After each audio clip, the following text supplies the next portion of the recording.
Halo para mahasiswa, mahasiswi sekalian dimanapun Anda berada, Anda semua sudah melakukan ujian tengah semester, namun itu semua belum selesai begitu, jadi ya nanti untuk soalnya yang telah Anda buat itu nanti akan divalidasi, tolong disimpan datanya dan nanti akan dinilai dan dievaluasi bersama, di mana nanti kalian memilih 5 teman siapapun misalnya di kelas Anda atau komunitas Anda untuk mengisi soal yang telah Anda buat dan kita akan melihat soal Anda semua itu valid apa tidak. Untuk pertemuan kali ini kita masuk ke penilaian sikap. Jadi di evaluasi itu selain ada nilai kognitif yang sudah kalian susun kemarin, perangkatnya itu juga ada penilaian sikap. Mari bersama kita masuk ke penilaian sikap. Untuk penilaian sikap sendiri itu ada cara menilainya, misalnya dengan cara observasi atau melalui pengamatan di kelas. Anda semua bisa menggunakan instrumen jurnal untuk melakukan pengamatan sikap peserta didik yang Anda observasi begitu di kelas. Selain observasi atau pengamatan, Anda juga bisa menggunakan wawancara untuk mengetahui informasi dan mencari kebenaran terhadap permasalahan yang dialami siswa. Nah, ini jadi kita tahu di mana letak capaian pembelajaran kita itu tidak sampai di pemahaman masing-masing siswa atau peserta didik yang kita ajarkan. Kemudian melalui dokumentasi. Jadi dokumentasi ini untuk memperkuat bahwa ada perubahan di awal dan di akhir ketika kita melakukan pengamatan. Nah, yang paling penting itu adalah kuesioner. Kuesioner ini merupakan instrumen yang paling valid dirasa untuk mengukur penilaian sikap terhadap mahasiswa. Kuesioner ini untuk mengamati sikap berdasarkan permasalahan. Maka kalau kita ambil misalnya sikap tanggung jawab, sikap kemandirian, ambillah indikator-indikator dari sikap kemandirian atau tanggung jawab itu. Jadi antara tanggung jawab kemandirian kita harus ambil salah satu, mau pilih yang mana. Nah, seperti itu kemudian diukur indikatornya, ketercapaian nilai sikap pada masing-masing peserta didik. Kemudian ada langkah-langkah membuat kuesioner begitu ya. Anda semua bisa memilih mau sikap yang seperti apa yang Anda ukur. Misalnya tanggung jawab, nilai kemandirian, kejujuran, atau minat, atau keaktifan. Nah, itu semua ada. Misalnya ini, saya masih kurang di sini, harusnya saya ambil contoh sikap minat. Itu indikatornya misalnya rasa senang, perhatian, rasa tertarik, rasa antusiasme, dan rasa pengetahuan. Nah, Anda semua bisa menentukan indikator lewat variabel sikap tersebut. Kemudian menentukan pernyataan yang sesuai dengan indikator dalam variabel. Maka, setelah kalian ambil atau memilih nilai sikap apa yang kalian pilih untuk diukur, kalian harus mencari referensinya, misalnya satu paragraf saja. Namun dalam satu paragraf tersebut harus memuat indikator-indikator sikap yang Anda pilih. Misalnya tadi minat, indikatornya ada menonton, membaca, menulis, rasa senang, perhatian, rasa tertarik, rasa antusiasme, dan seperti itu. Setelah kalian mengambil indikatornya dan memilih indikatornya untuk diuraikan ke dalam bentuk pernyataan kuesioner, maka kalian juga tidak hanya membuat satu pernyataan saja, tapi pernyataan itu diganti menjadi pernyataan yang positif dan pernyataan negatif. Ingat, pernyataan positif itu, pernyataan negatif itu tidak harus dengan kata-kata tidak, tapi bentuk gaya bahasanya itu yang bermakna negatif.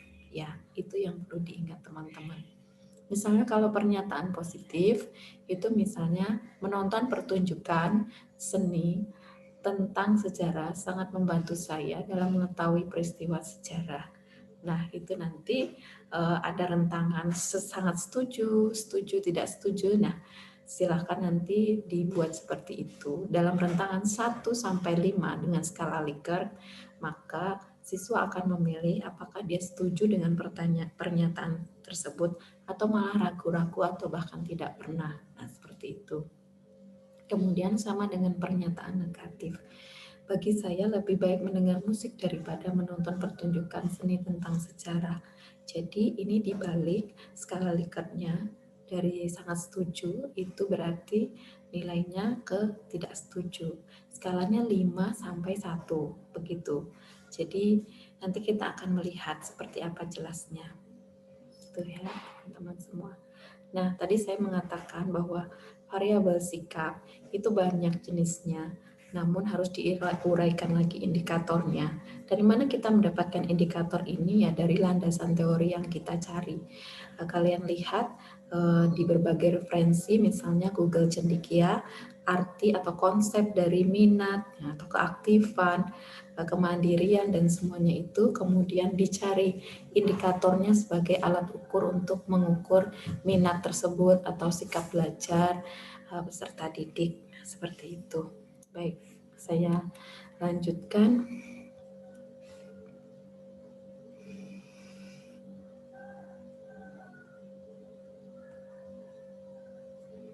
Nah, di hadapan Anda sekalian itu sudah ada cara membuat kisi-kisi kuesioner. Bagi saya menjadi nilai plus apabila kalian semua memilih kuesioner sikap itu di luar aspek minat, misalnya kemandirian, tanggung jawab, apalagi di masa pandemi ini pembelajaran jarak jauh sangat menuntut kemandirian, tanggung jawab, dan juga nilai apapun, misalnya motivasi. Yang pasti nilai itu untuk mengukur sikap itu harus ada indikatornya. Nah, apa yang harus dilakukan terlebih dahulu? Anda semua bisa mencari teori belajar tentang minat belajar misalnya. Sekali lagi, ini hanya sebagai contoh supaya ada rambu-rambu kalian membuatnya. Maka kalian bisa membuat di luar dari kisi-kisi minat atau sikap minat belajar. Dari mana mendapatkan itu? Ya dari internet bisa, dari buku bisa, begitu ya teman-teman semua. Anda bisa memilih keaktifan, motivasi, kebiasaan belajar, nilai kemandirian, nilai tanggung jawab, gitu ya. Energi, manajemen diri dalam belajar sejarah juga itu penting. Nah, setelah Anda semua mendapatkan teorinya, maka Anda mencari indikatornya, di mana indikator nanti dibuatkan tabelnya. Nah, seperti ini. Nah, kemudian dari mana subindikatornya? Misalnya kalau membaca dari minat itu dari artikel sejarah dan sebagainya, buku sejarah. Nah, di sini sudah ada aspeknya ya teman-teman. Ini didapat dari sumber yang mungkin berbeda. Nah, kita bisa melihat setelah Anda semua mendapatkan indikatornya, maka indikator disusun menjadi 5 indikator. Misalnya ada rasa senang, perhatian, rasa tertarik, rasa ingin tahu. Dari semua itu, dari 5, bagaimana Anda membuat 30 pernyataan kuesioner atau angket. Maka itu dibagi 6 semua. Jadi nomor 1 aspeknya itu ada 6 pernyataan atau 6 soal sampai dengan aspek yang kelima. Lalu bagaimana kita menyusunnya dari aspek kognitif, sikap afektif, dan juga keterampilan diri atau konatif. Maka kita buat susun pernyataan positif itu di nomor 1, pernyataan negatif itu di nomor 2. Jadi begitu seterusnya sampai dengan di nomor 30. Ini sebagai panduan, seperti Anda membuat kisi-kisi evaluasi pembelajaran kognitif seperti kemarin. Kalau kemarin kalian membuat kisi-kisi soal, nah sekarang Anda membuat kisi-kisi penilaian sikap berupa angket atau kuesioner. Seperti itu. Nah, setelah Anda menguraikan ini, maka Anda uraikan dalam bentuk kuesioner itu, ya. silahkan nanti instruksi kuesioner bisa dicari di contohnya di Google begitu ya. Mungkin ada nama, cara mengisinya, nah seperti itu ada contohnya di Google. Misalnya di sini pernyataan nomor 1 kita lihat tadi itu pernyataan nomor 1 bernilai positif pernyataannya, maka kita buat pernyataan yang positif. Misalnya ini saya tertarik untuk membaca artikel sejarah, hanya ya bertema sejarah. Nah, itu. Jadi kalau di sini bisa dilihat setuju, sangat setuju, setuju, ragu-ragu, tidak setuju, dan sangat tidak setuju.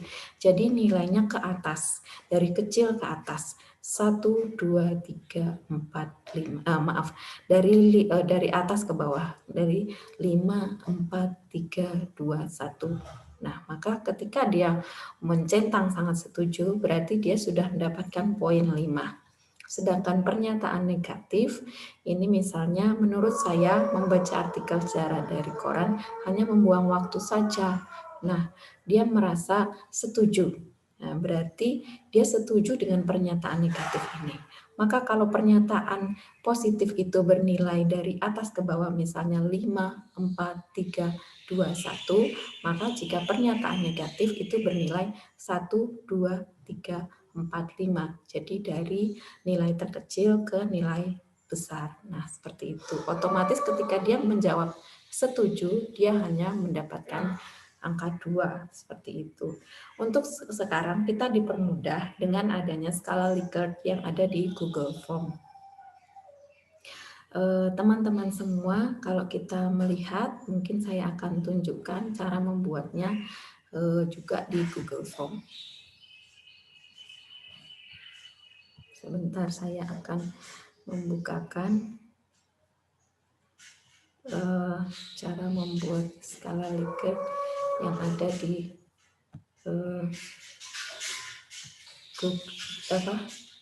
Google Form.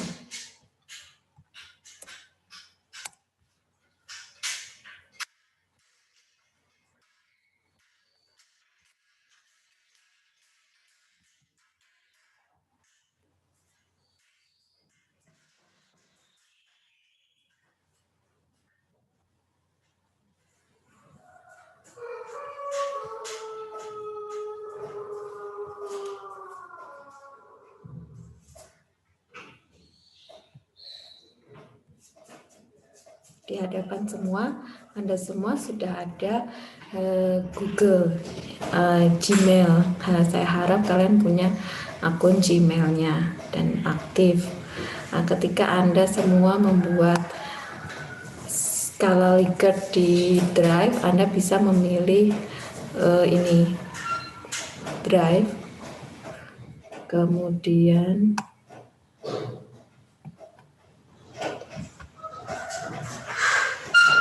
pilih New di atas ini, kemudian Google Form.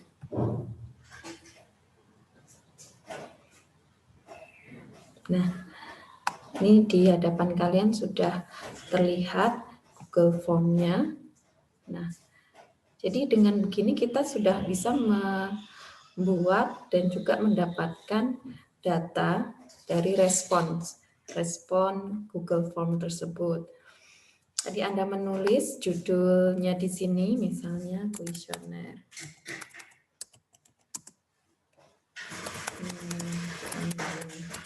Jawab materi sejarah, silahkan disebutkan, kemudian mohon mengisi, itu ya. Sekali lagi untuk perintahnya, Anda bisa melihat di referensi di Google gitu untuk instruksi membuat kuesioner. Nah, kemudian di sini ada until question. Di sini Anda bisa menyebutkan mungkin nama atau nomor begitu, nomor atau nama peserta didik. Gitu. Dan ini wajib. Kemudian nah ini misalnya pernyataan positif yang pertama.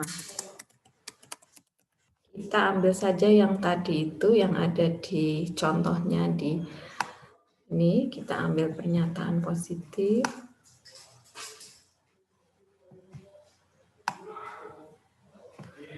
Kemudian kita paste di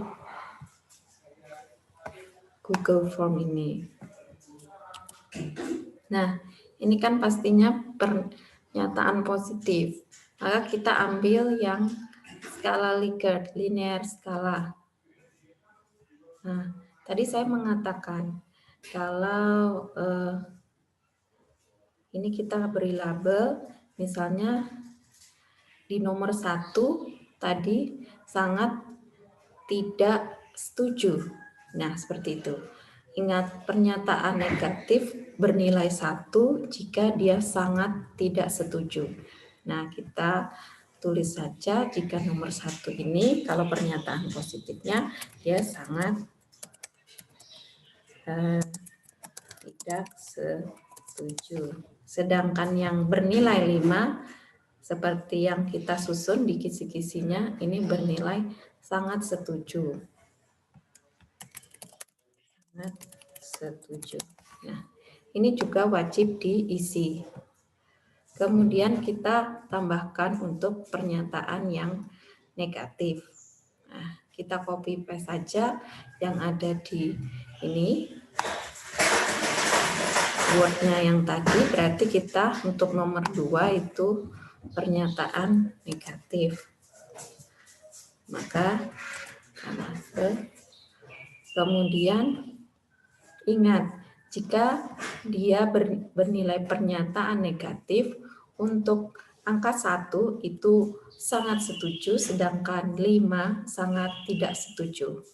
Sangat setuju itu bernilai 1. Sangat setuju, sedangkan 5 sangat tidak setuju. Nah, seperti ini menjadi jelas bahwa di sana ada pernyataan positif dan pernyataan negatif. Seperti ini.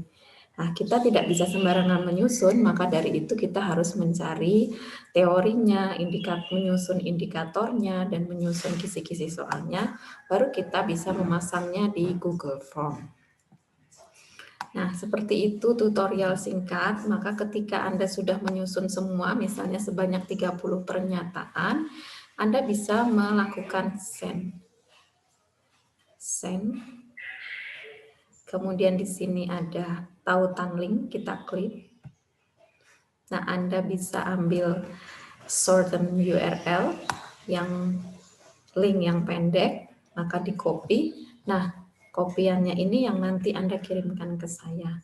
Dan juga untuk kisi-kisinya. Jadi nanti di bawah kisi-kisi, dokumen kisi-kisi itu, Anda juga mengirimkan link kuesioner kepada saya.